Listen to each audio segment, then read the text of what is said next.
नमस्कार, news track के digital platform में आपका स्वागत है। यमुना निर्मल अविरल कैसे बहे, आगरा में गोष्ठी का समापन, बैराज निर्माण और डिस्टिलिंग की मांग प्रमुख। आज शाम यमुना आरती स्थल पर आयोजित एक महत्वपूर्ण गोष्ठी में यमुना नदी की दुर्दशा और उसे पुनर्जीवित करने के उपायों पर गहन चर्चा हुई। यमुना निर्मल अविरल कैसे बहे, आगरा में इस विषय पर आयोजित कार्यक्रम में नागरिकों, पर्यावरणविदों और सामाजिक कार्यकर्ताओं ने हिस्सा लिया और यमुना के प्रदूषण और जल प्रवाह की समस्या पर चिंता जताई। गोष्ठी की अध्यक्षता वरिष्ठ पत्रकार ऋषि दीक्षित ने की। कार्यक्रम में सर्वश्री गिरिराज शर्मा, वीरेंद्र गोस्वामी, पद्मिनी अय्यर, मीरा खंडेलवाल, वत्सला प्रभाकर, नरेश पारस, डॉक्टर मुकुल पांड्याय, राजीव गुप्ता, पंडित जुगल किशोर गोस्वामी, नंदन श्रोत्रिय, मुकेश चतुर्भुज तिवारी, आनंद राय, डॉक्टर देवाशीष भट्टाचार्य, ज्योति खंडेलवाल, विशाल झा, सहतोष गौतम, हुंटेन्द्र पाल सिंह, निधि पाठक ने भाग लिया। यमुना की वर्तमान स्थिति, वादे बनाम हकीकत गोष्ठी में उठाए गए मुख्य बिंदु। डॉक्टर देवाशीष भट्टाचार्य ने कहा कि यमुना को प्रदूषण मुक्त और अविरल बनाने के लिए बैराज निर्माण और डिसिल्टिंग की तत्काल आवश्यकता है।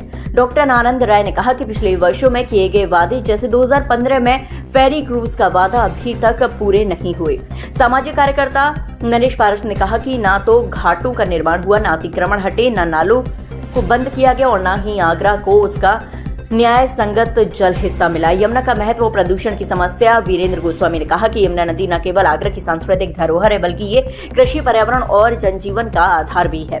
लेकिन औद्योगिक व घरेलू कचरे के कारण यमुना का पानी विषैला हो चुका है। यमुना भक्त मुकेश ने कहा कि प्रदूषण के कारण नदी का जलीय जीवन खतरे में है और लोगों के स्वास्थ्य पर बुरा प्रभाव पड़ रहा है। चतुर्भुज तिवारी ने कहा कि बैराज निर्माण से यमुना में पानी का स्तर बढ़ेगा और प्रवाह सुनिश्चित होगा, यानी डिसिल्टिंग यानी गाद हटाने, घाटों का नवीनीकरण और अतिक्रमण हटाने की तत्काल आवश्यकता है। ज्योति खंडेलवाल ने कहा कि सरकार और जनता को मिलकर यमुना की सफाई के लिए ठोस कदम उठाने होंगे। रिवर कनेक्ट कैंपेन के संयोजक ब्रज खंडेलवाल ने कहा, यमुना को बचाने के लिए हमें एकजुट होकर काम करना होगा। सरकार को अपने वादों को पूरा करना चाहिए और जनता को भी जागरूक होकर नदी की सफाई में सहयोग देना चाहिए।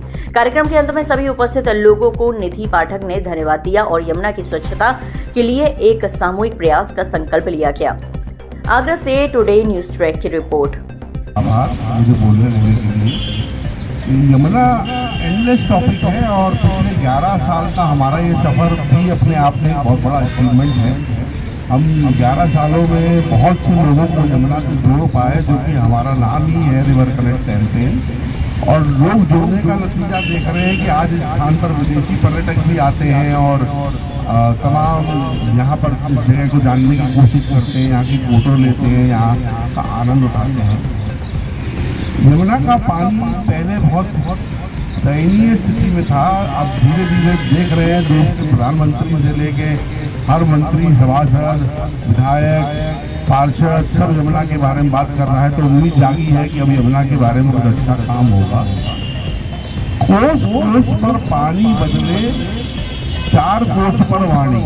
पानी को अगर हम स्वच्छंद छोड़ दें, बहता छोड़ दें, उसकी रास्ते में रुकावट ना बने, उसमें गंदगी ना करें, तो पानी अपने आप साफ हो जाता है। हमें किसी को साफ करने की जरूरत नहीं है उस पानी को। लेकिन समस्या ये है कि हमने उसके रास्ते में बहुत सारे रुकावटें भी डाल दी है और ऊपर से हम उसमें गंदगी भी पैदा कर रहे हैं।